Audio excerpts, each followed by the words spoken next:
Hopefully that works.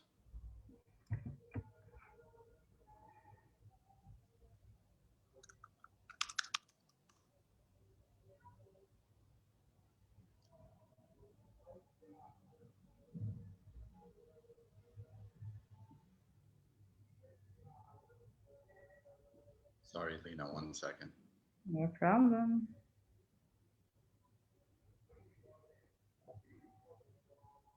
Okay.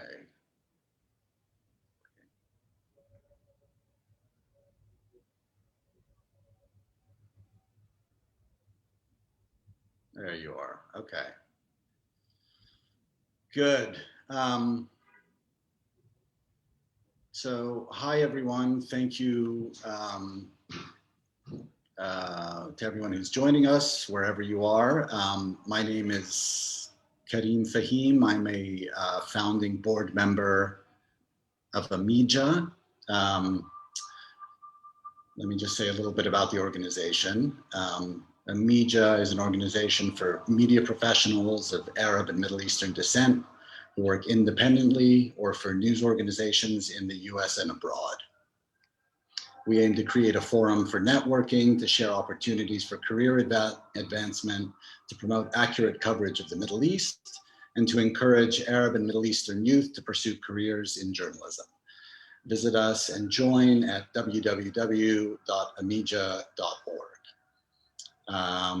And we are very excited today to be hosting Lina Attalah, who is co-founder and chief editor of Mada, Masr, an online news organization in Egypt, and one of a dwindling number of independent media organizations in the region.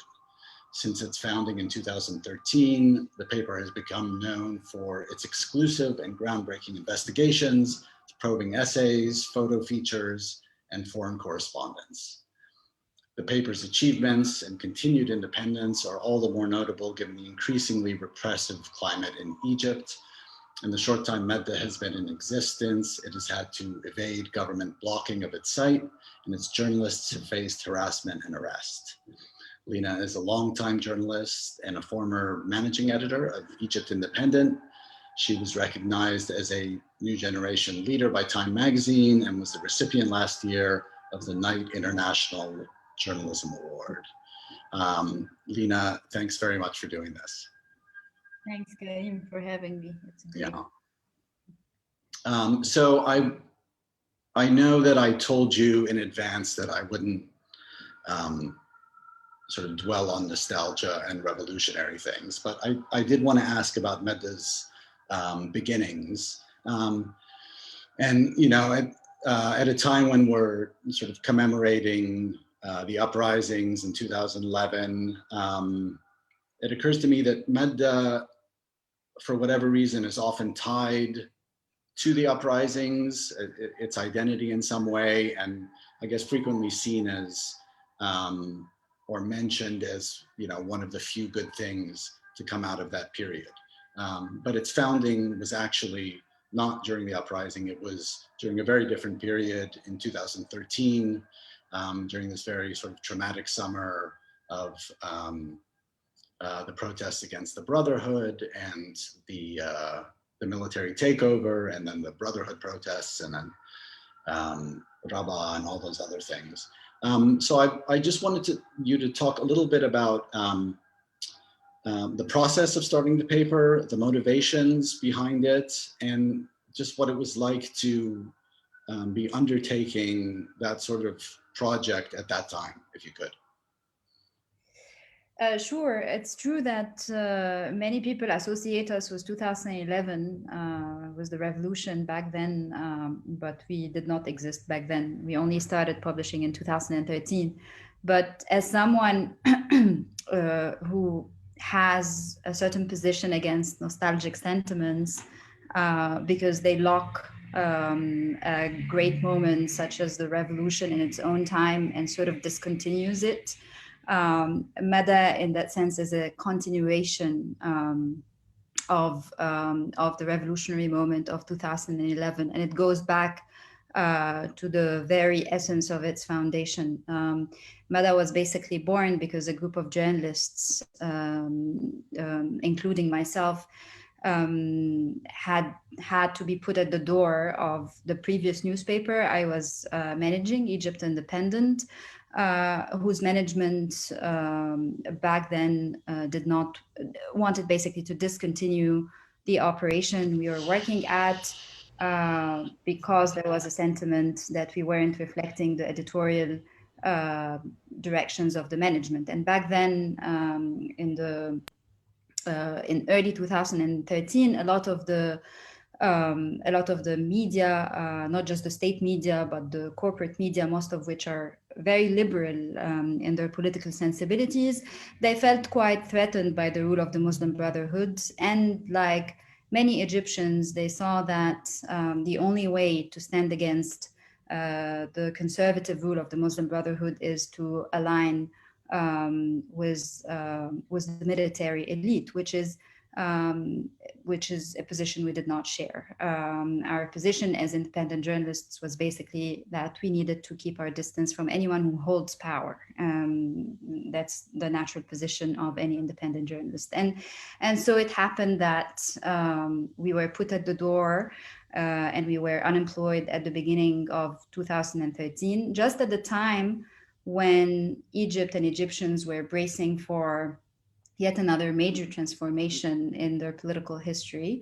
I was personally sensing that something is not feeling all right about the mobilizations against the rule of the Muslim Brotherhood. I felt that there will be a major political chaos to follow, and probably also a lot of repression in order to put an end for this chaos. And I felt that it was going to be very strange to have this bunch of independent journalists unemployed and not doing their job at such a critical moment. So almost at the haste, we put together the newspaper with the idea that we need to witness at least what's going to happen at this juncture, at least in 2013. We weren't sure if this project was here to stay. And in fact, we weren't quite concerned back then about survival. We just wanted to be actively working as journalists and creating a record of that moment in 2013. And then whatever happens after happens. And this is how we started. In fact, we started publishing on June 30th, 2013, which is the day massive protests took place all over Egypt against the rule of the Brotherhood. And you covered that, Kareem, when you were still in Cairo. So yeah.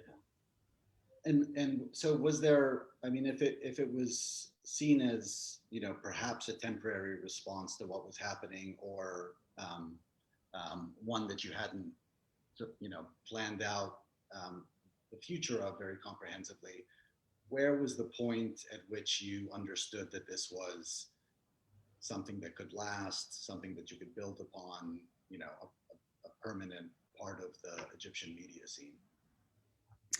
To be honest with you, I never feel that I own this moment, in the sense that I always operate on the premise that there could be no tomorrow for Mada or for my career as a journalist in this country.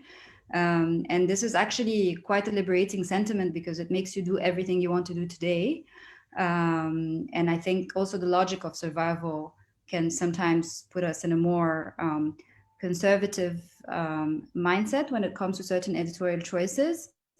However, every time we survive a crisis, like the blocking, the arrest, the raids, the different kinds of intimidation, every time there is a recognition, a prize, and so on, I can't also help but feel that this project is really desires to be here to stay somehow. So there are those two sensibilities all the time. So I'll come back to some of what you and the other journalists have gone through in terms of suppression of media. But I wanted to ask a little bit first about the work, because one of the things that's, I think, very distinct about Mada's writing, and I think underappreciated maybe by casual readers, is sort of degree of difficulty in many of your stories. Um, it seems that a lot of your journalists are deeply sourced in with um, uh, different sort of ministries of government or um, um, in different parts of Egypt, um, and that sort of cultivation of sources is difficult in any context, and I think it's um, uh, much more. I would think it would be much more difficult in the Egyptian context. So how do you do that? How do your journalists cultivate sources? I was reading a story that you just published about Egypt's sort of positioning itself for the Biden administration, and it's full of people, from the foreign ministry, in some cases browbeating, other parts of the government and saying that it's too repressive and it's causing a problem for us. It seems to me that these would be very hard things to get people to talk about, and especially I think because and this may be a caricature, but Mada is not really their kind of people. Like I don't think of members of this government naturally going to Mada to talk about these issues. So how do you handle that? So there are two things here. Um, some of Mada's journalists, because of their seniority, they have been out there doing this job for a long time. So there is the history that goes into cultivating sources, which is a very typical thing with journalists. So, and this is the asset of a journalist, basically accumulating sources and being able to have access to them at different points in time, and creating that relation where this access stays over time and over different political systems and all of that. So we have that caliber of journalists on one hand, but I think what's also quite key is what we publish and how these sources see their content processed and mediated and narrativized in the context of the stories we run. It's easy, especially in a heightened, politicized context of journalism, to sway some of the things you hear or to bring them closer to your convictions. And this is something that we resist big time. I always say that, we're driven much more by curiosity than conviction. And I feel that when sources see their words, the information they shared, when they see them narrativized in this way, that's not just balanced, but also that's taking what they are saying for what it's worth, and without swaying it too much, they become encouraged to give you more, to continue collaborating with you. They actually suggest other people for you to speak to. So I think there are those two truths, so accumulating the sources on one hand, but then also how these sources become gratified because their words are properly relayed. And then the last thing I'll say is that it's even though we live in a context where information is retained and centralized like never before, it remains our responsibility to keep digging for that source in government who will speak to you, and chances are there'll be the source who will speak to you. So it sounds a bit too maybe aggressive to say that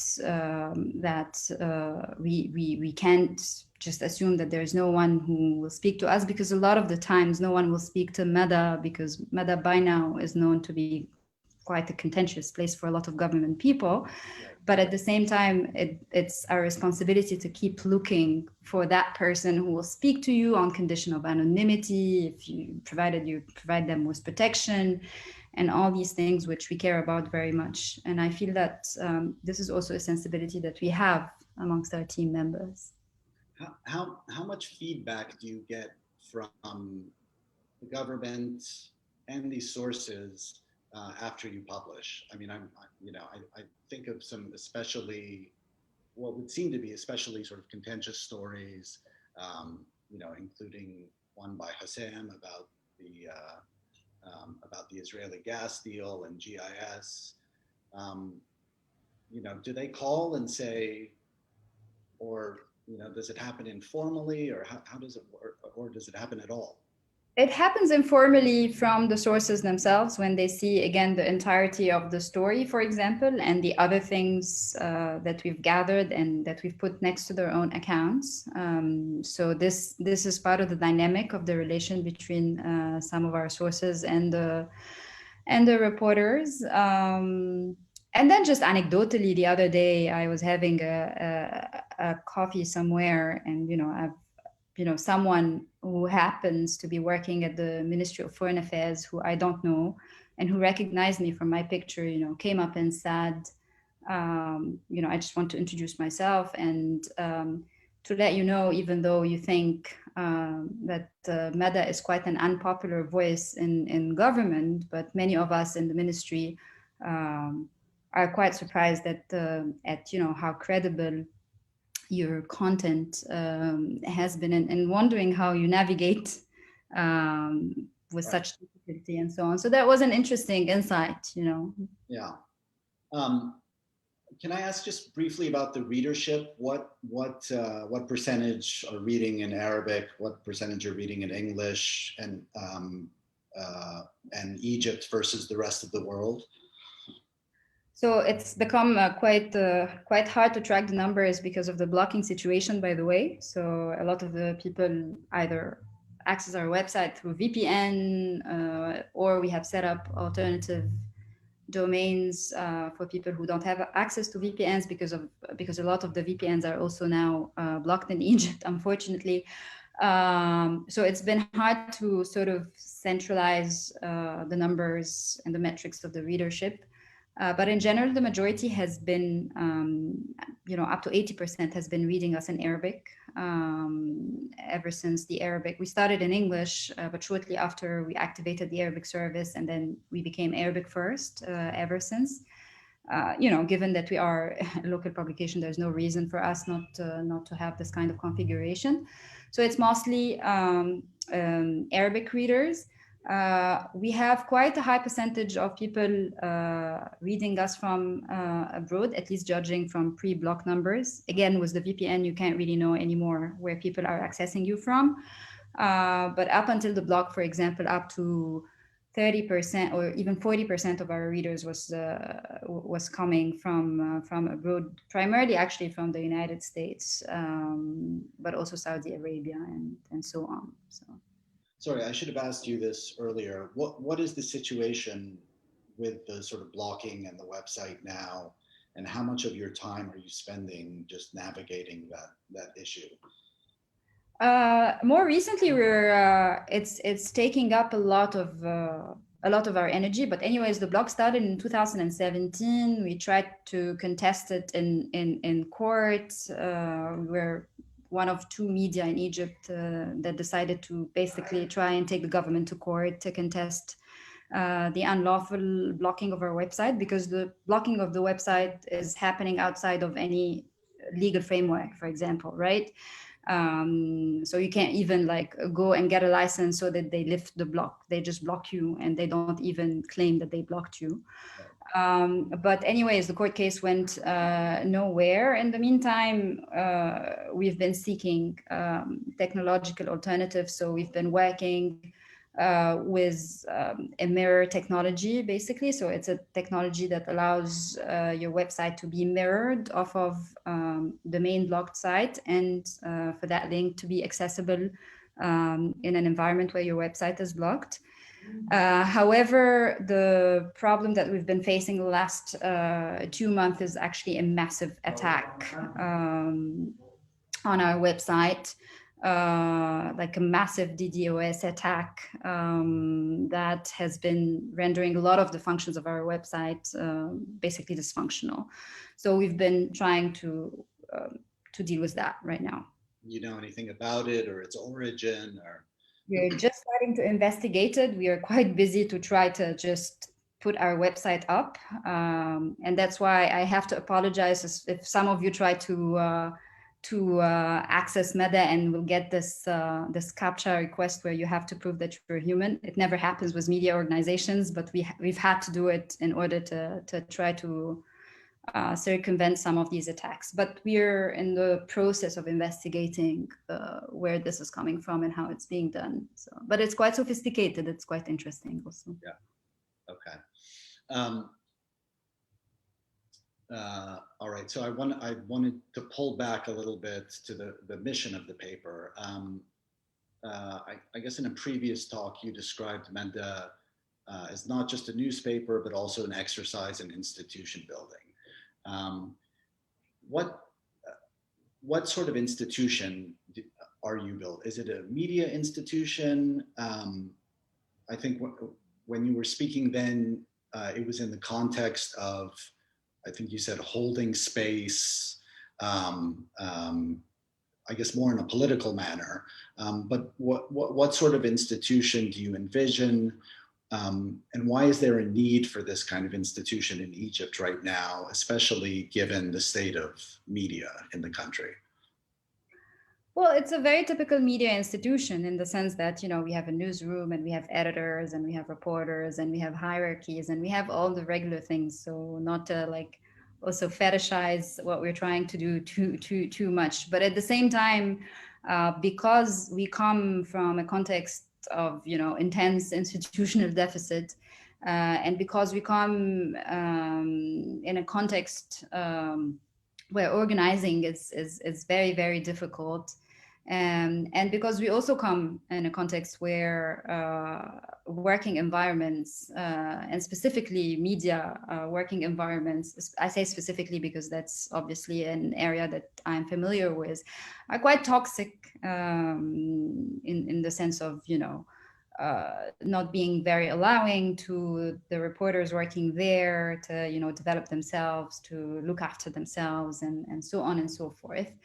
So all of these for me were opportunities for interventions, and it's not just opportunities because, you know, I'm sitting out there and for leisurely reasons I'm interested in building institutions in interesting ways, but I feel that you know, if we are writing actively about these things, then, you know, we should test them ourselves. If we are writing about labor rights, how do we think of labor rights amongst our own team? If we write about political practice, decision making, power dynamics, then how do we handle these things internally in the first place, right? So it's an institutional building exercise in that sense, and I feel that a lot of the sustainability of the project comes from this exercise of holding space for the people, because, you know, what are really the incentives for you to be a journalist in a place that has become quite endangered like Mada today, if it's not, you know, an ecology of care, if it's not a sentient space, if it's not a space that basically feels like home. And I'm not trying to be pretentious here. We do a lot of mistakes in the way we work and in the way we deal with all these different issues. But at the same time, I feel that having this awareness of the importance of this ecosystem is quite key, it's quite central to the work we do and to its sustainability. Yeah. Well, let me ask about the same topic as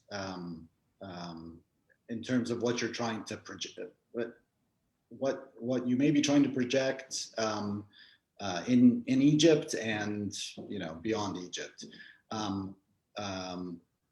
First of all, just tell us about the state of media in Egypt now. What is, you know, how has it changed over the life of the Masr, or from your time reporting under Mubarak through the revolution to now? What's the sort of progression? Where are we? So I became a journalist at this interesting time about 20 years ago when when the media landscape was liberalized in Egypt, and a lot of private players came into the picture and started their own newspapers. And that in and of itself was very interesting because it created all these alternative narratives to that of the state, basically. And because these projects were up and running and were new, there was the freshness of their newness, and there was also this relative margin in political margin in which they could operate during the Mubarak time. So this is how independent journalists like myself could have a spot in this environment somehow. And I consider this movement of independent media led by private players in the 2000s as an important component of the entire civil society movement in Egypt, and an important precursor to the 2011 revolution. What's been happening after that, of course, these media were on the forefront of the reporting of the local reporting on the revolution in 2011, and then we saw the gradual retreat in the role played by these media, primarily because the current authorities are not interested even in that tight margin in which these media operated. There is more vested interest in much more centralized narratives, which is basically manifested in direct acquisitions of a lot of media enterprises by the authorities, by apparatuses associated with the authorities. And those media that are not acquired directly work under very staunch directives of what they should cover and what they shouldn't cover. And then, there are those super small players, which is basically us and a couple of other online media, like Al Manassa, for example. And we are just the margin of the margin, really. So. Do you hear from a lot of other Egyptian journalists? I mean, do you talk about the state of journalism with other Egyptian journalists, and what's your sense of how Mada is regarded among the journalism community in Egypt? So one of the main dynamic of engaging with journalists from outside of Mada is that we have a lot of people coming and asking to do some freelance work with us because they have this knowledge, they have these sources, they have this information, but they simply cannot use any of that in the media they work at, either because of the direct acquisition or because of the very strong directives that make their newspapers or TV stations totally unable to use the reporting. So that's a dynamic, and I like it very much. I mean, it's been benefiting us in many ways. As usual, one can always thrive on crisis. In general, I feel that that there is a rising perception of Mada being a credible place. A journalism project, a project that's really invested in thinking about the future of journalism in the country, as opposed to only being a political opponent, which I think is such a non-ambitious thing, such a non-ambitious. I mean, I'm not interested in just being a political opponent. I feel like I have a bigger imagination than that. And I feel that this is starting to be perceived, at least in the journalism context in Egypt. So speaking of whether you're perceived as an opponent, in 2019, Mada went through a lot. There was, I guess in May, you were detained in May, I think. In May 2020, last year. You were, okay, so November was the raid. One of the editors and the raid, and then you were detained. Can you just tell us what happened, and sort of how you came out of that experience, whether it changed the way you operate, whether it changed your perceptions of the government and its red lines? So in November 2019, we ran a story, which I do not wish to talk about much right now, but it's a story that the authorities didn't like much. As a result, one of our senior editors was kidnapped from his house in front of his family in the middle of the night, which is not an unusual behavior from the security apparatus here, and taken to an unknown premise. The following day, I held a meeting I was planning to hold a meeting with my team members to basically mount a campaign demanding his release, or fighting for his release. And right as the meeting was starting, security forces raided our offices, kept us in custody for a few hours there, and then eventually arrested me and two other team members, in addition to the other person who had been disappeared. So we were total four. But we were shortly released, thankfully, afterwards. I guess after massive pressure and, everybody reporting about what happened and so on. That was a terrifying moment. Terrifying simply because, although we always expected that, a raid could happen. For example, when we were working on the story, we naively published the story, hit the publish button and ran out of the office because we felt like the raid could be that imminent somehow. So it's not like it was completely unexpected, but the idea that, you're sort of handcuffed and put down there in this police truck and headed to this unknown felt like really such an obscure unknown, in the sense that, I was wondering if it's going to be a few months or a year or 10 years or what exactly, and all possibilities are there and we've seen them happening. So I like to say that was this, quite exceptional, immediate release hours after our arrest, that it felt like a trip, an incomplete trip to hell somehow. We were quite focused on just putting the house back in order afterwards, in the sense that we had no excuse really not to go back to work. It's yes, we were raided, yes, we were arrested, but then we were released. Nobody asked us to close the offices or to stop working or anything like this. So in a way, we felt like quite privileged to have regained our freedom at such immediacy. And even though the event was, borderline traumatizing for some of us, but in the end, we are free, and we have this institution, and it's up and running. It just needed back then to be put back in order, to just remove all the cigarette butts of the cops who came and spent a few hours in our offices and drank our Coke and our water and all of that. So just the moment we did that, we were back to work a couple of days later, while also acknowledging that, this was quite scary, acknowledging that, we were quite shaken, and seeing, what this acknowledgement means in terms of how we go back to work. And this is the process that took longer, working on this, on the psychological transformation that happened in this moment, without having to take any massive decisions of we'll do this and we'll stop do that. We were just, we were slowly going back to work and observing how we feel and talking about it and so on.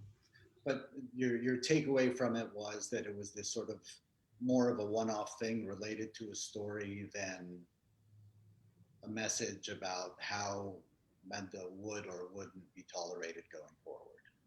I think it's a combination.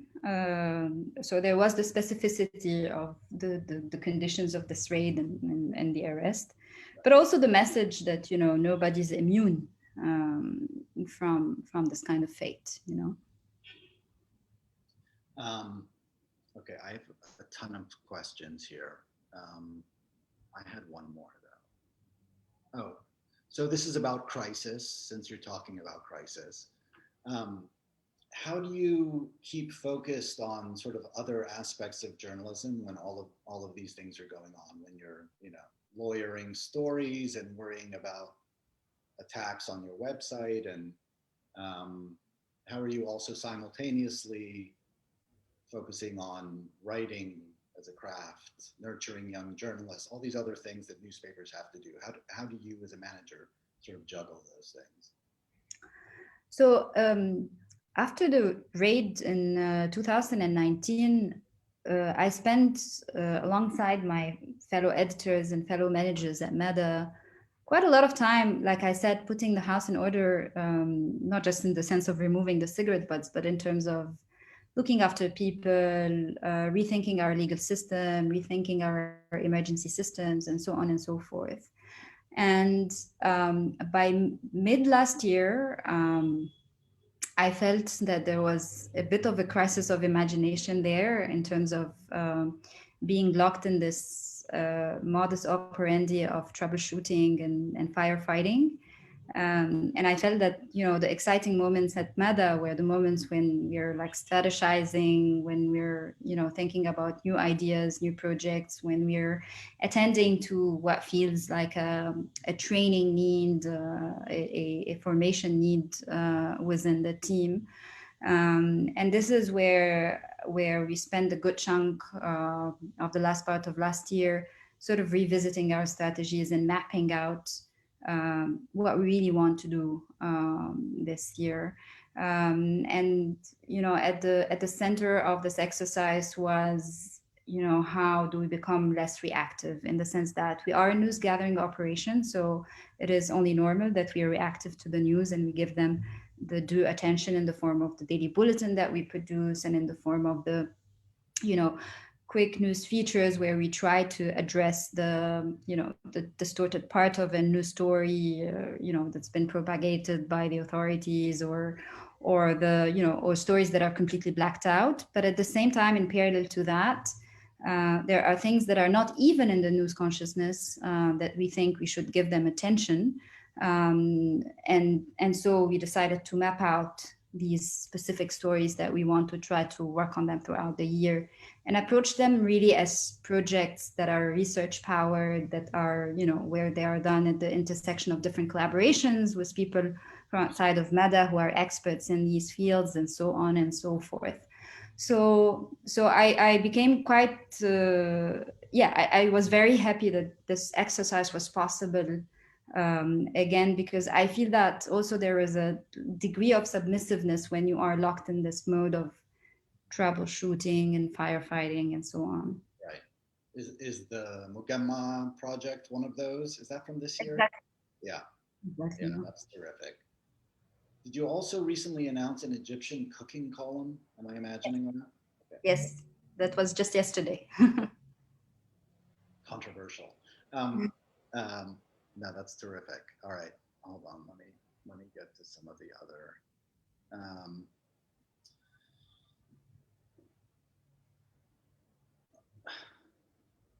Okay, here's one. What role do you think foreign media has in journalism in Egypt now? How useful is it? I mean, I guess I would add to this. How do you view the work of? I mean, you've been a journalist for a very long time, but since you started running this paper and covering this period, have you become more or less critical of the way foreign outlets cover Egypt? Are you sort of agnostic on it? Have your views not really changed? I mean, it certainly seems to me that there was obviously a period where foreign outlets were covering Egypt very intensively, and the pace definitely dropped at a certain point. Is that sort of just understandable, or is it unfortunate, and should foreign outlets be doing better? Sorry, there's a ton of questions in there. Just answer whatever you want.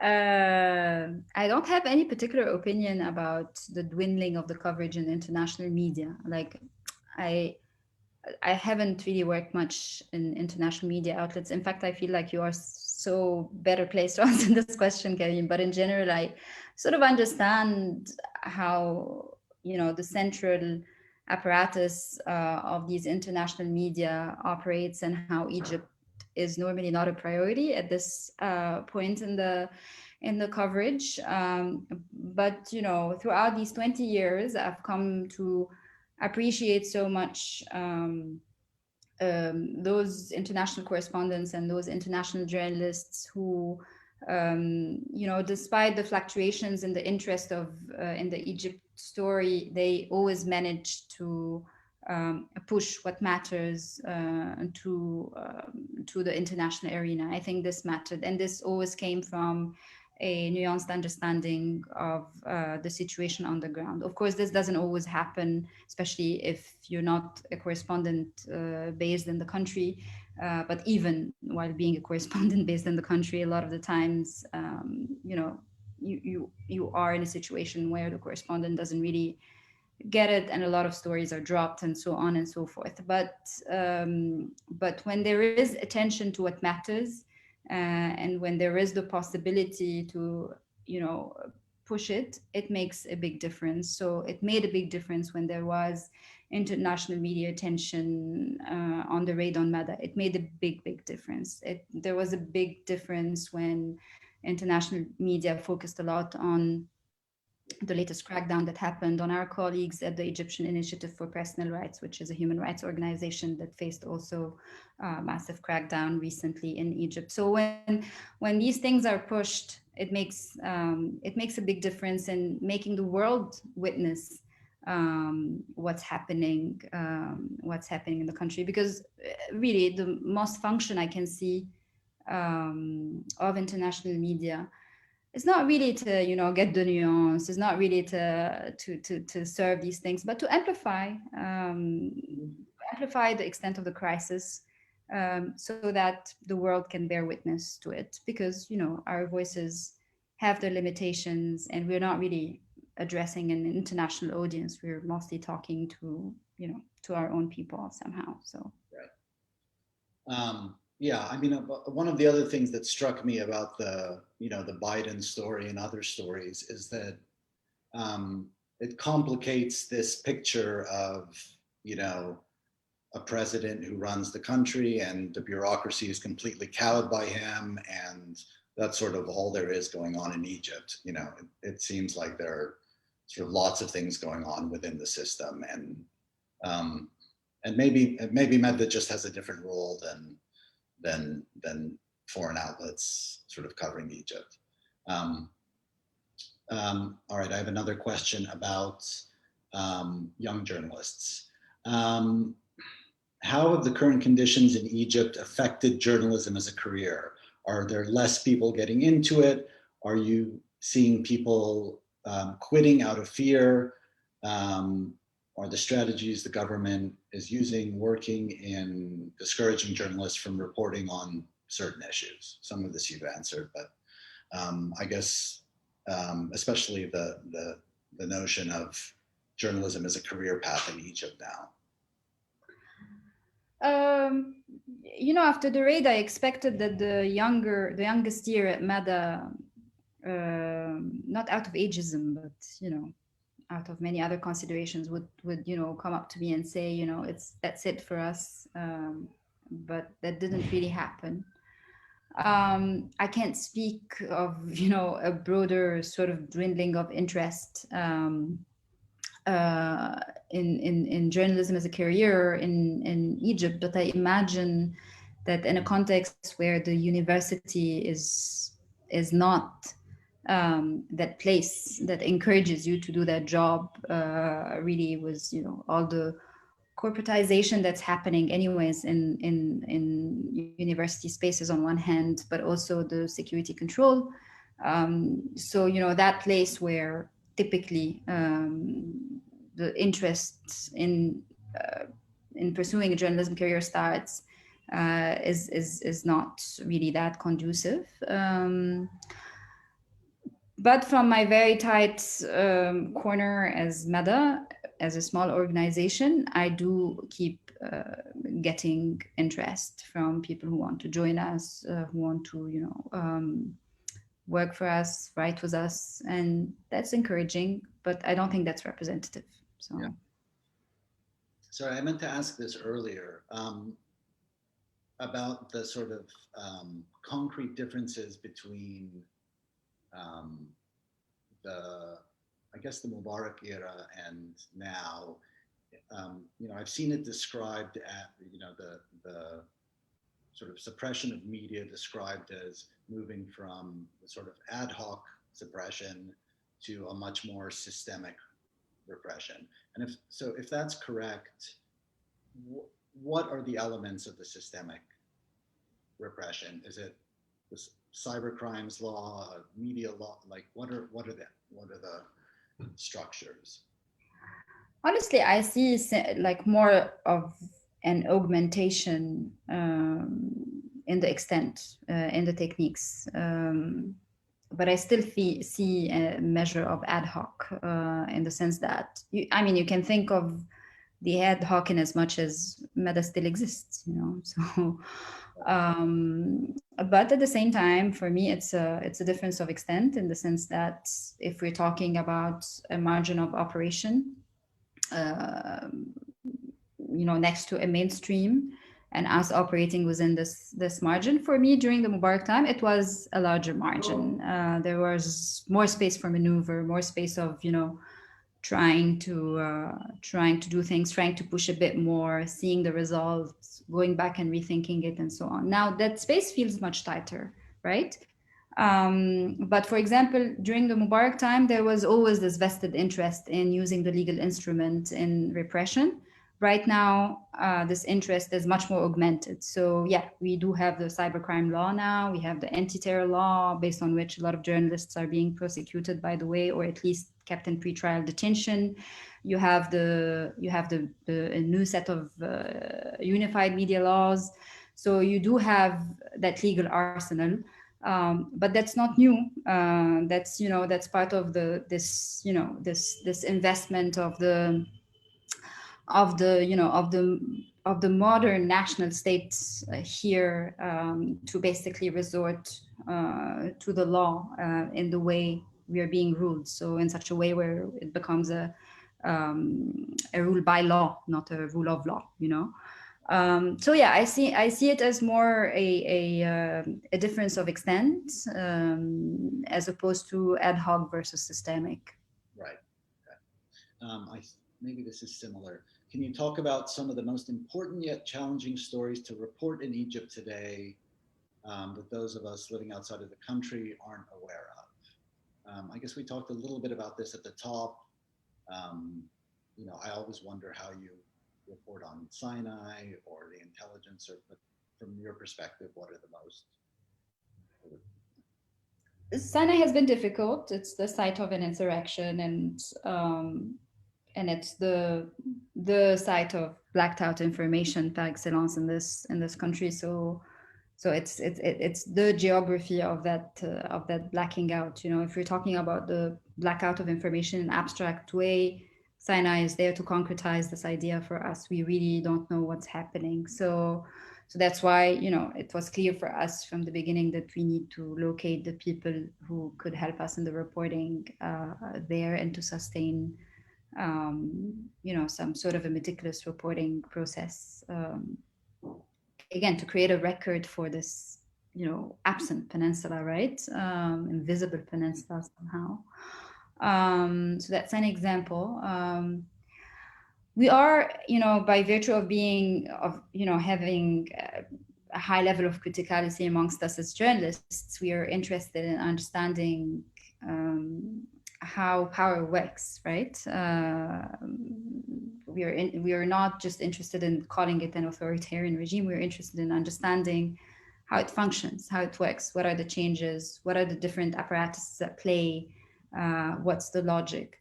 it's very hard to report on, but that's also a very active question that we have. And in fact, I think this is an important contribution of Mada. There will be this one big story every year that gives us an insight of how this regime works. And I think that's important if we're interested, again, in creating a record of this messy moment we're living.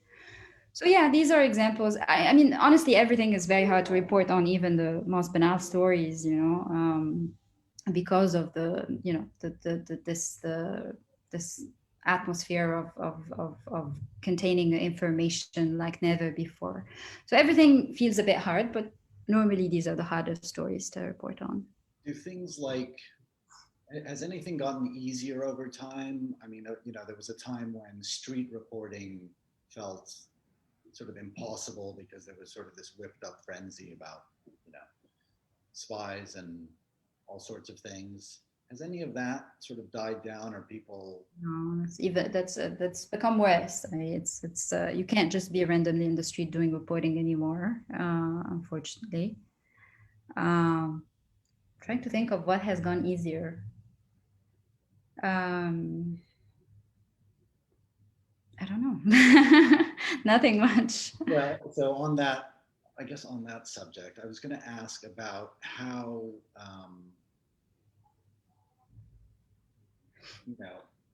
even as you become used to working in this narrow margin, as you become sort of more adept at it,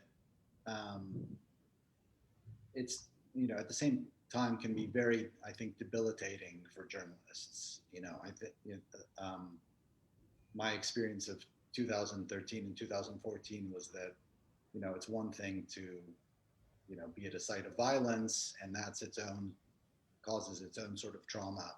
But then this feeling of being monitored and watched over a sustained period of time, or subject to a travel ban, obviously is a completely different kind. How do you help journalists who are coping with that? How do you help yourself as you cope with it? I mean, is there something in particular you can do about it, or is it, are you sort of making it up as you go along? So, I mean, I feel a bit self-conscious talking about this because it has become so fashionable to talk about well-being and so on these days. But it's it's a responsibility, obviously. And, when you're talking again about your institution as an ecology of care and so on, then, at the foundation of it, there should be some attention to well-being in its different manifestations.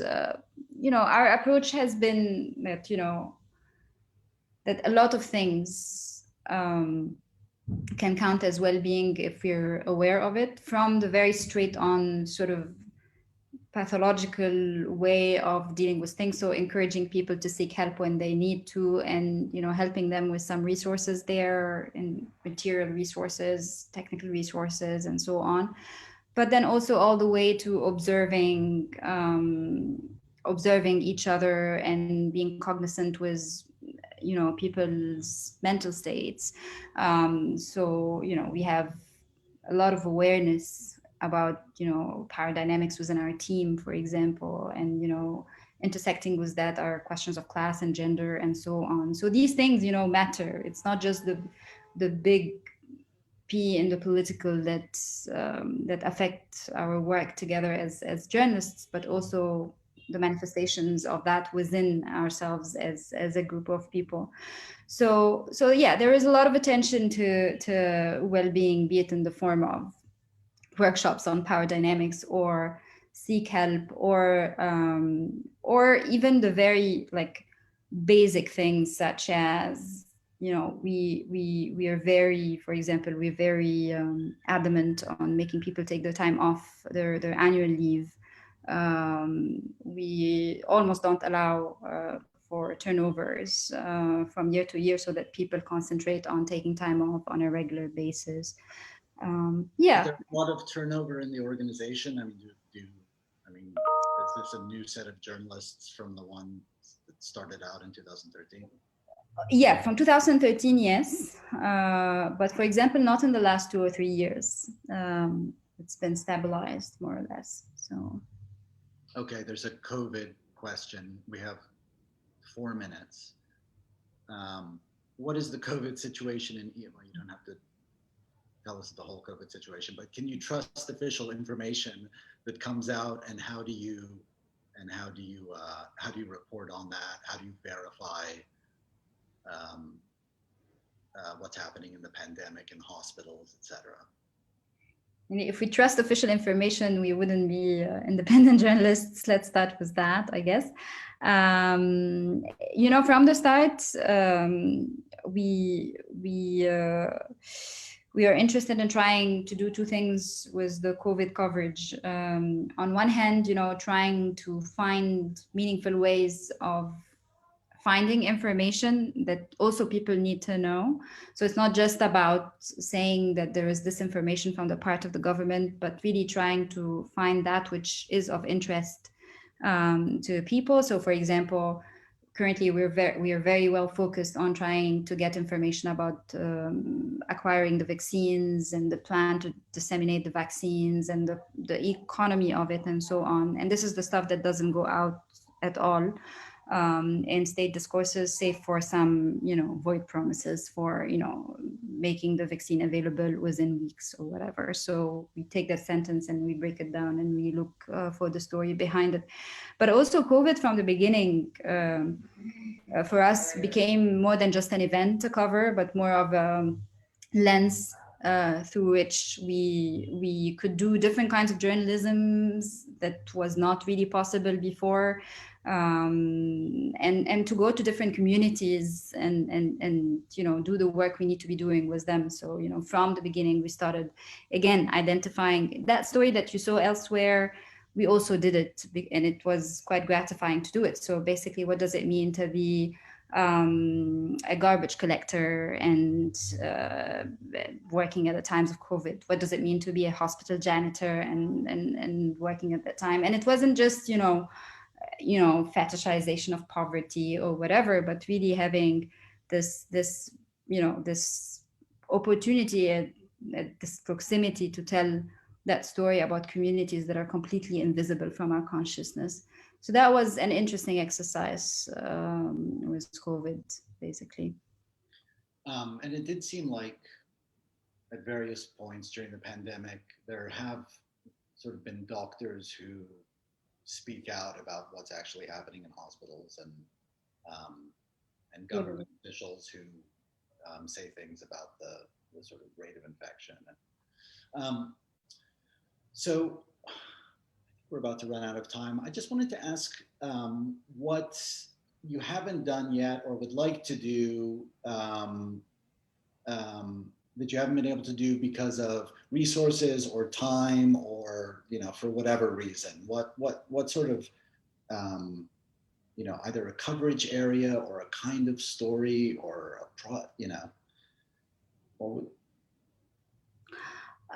so much, Yani. I feel that the one thing that I'm itching for is to just improve the writing across the board, is to turn journalism into much more of a literary project. Our strategy says that we want our journalism to be a company to the people, to be this companion to the people.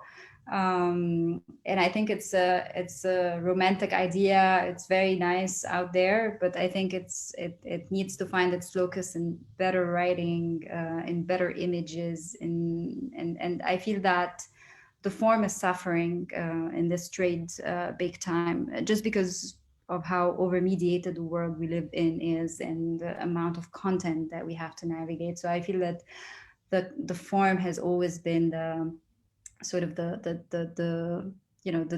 victim, not the victim, what do you call it, the loss or the thing that gets marginalized or sidelined. So yeah, and I feel that we would have much more impact if the form was better. So I'm just hoping that the form will become better.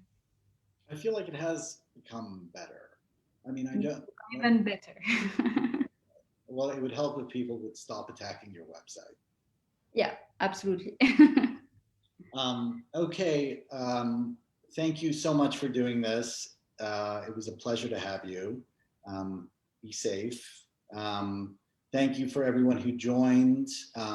Please visit us at www.amija.org and join the organization. Thanks. Good night. Thanks, Lina. Thank you, Kareem. Bye.